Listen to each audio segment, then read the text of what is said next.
Hi అందరికీ, welcome back to Bujjamma ఇంటి వంట. ఈరోజు వీడియోలో దొండకాయలు ఆనియన్ ఫ్రై చూద్దాం. ముందుగా దొండకాయలని కొంచెం ఉప్పు వేసి బాగా కడుక్కొని ఒక 15 మినిట్స్ వాటర్లో ఉంచుకొని అలాగే వదిలేయాలి. తర్వాత తీసి నీట్గా శుభ్రం చేసుకొని చిన్న చిన్న ముక్కలుగా కట్ చేసుకోవాలి. నేను పొడుగ్గా కట్ చేసుకున్నాను, మీరు రౌండ్గా కూడా కట్ చేసుకోవచ్చండి. ఫ్రైకి పొడుగ్గా కట్ చేసుకుంటే చాలా బాగుంటుంది చూడడానికి.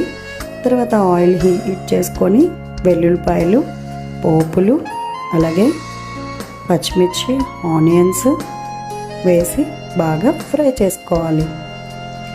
ఆనియన్స్ ఫ్రై అయిన తర్వాత మంచిగా కొంచెం సాల్ట్, కొంచెం పసుపు వేసుకొని బాగా కలుపుకొని మూత పెట్టి మగ్గించుకోవాలి.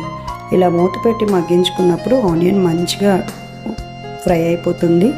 ఇలా బ్రౌనిష్గా ఆనియన్ ఫ్రై అయిన తర్వాత కొంచెం కరివేపాకు వేసుకొని ఫ్రై చేసుకొని ముందుగా కట్ చేసి పెట్టుకున్న దొండకాయలని వేసేసుకోవాలి.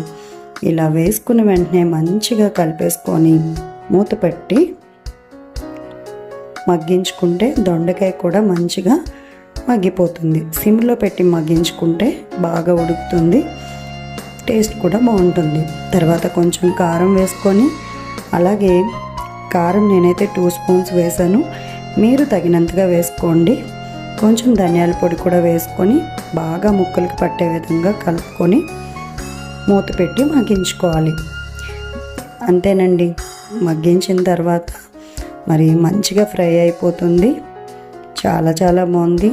వేడి వేడి అన్నంలో వేసుకొని తింటే చాలా టేస్ట్గా వచ్చింది. మీరు కూడా ట్రై చేయండి. Thank you.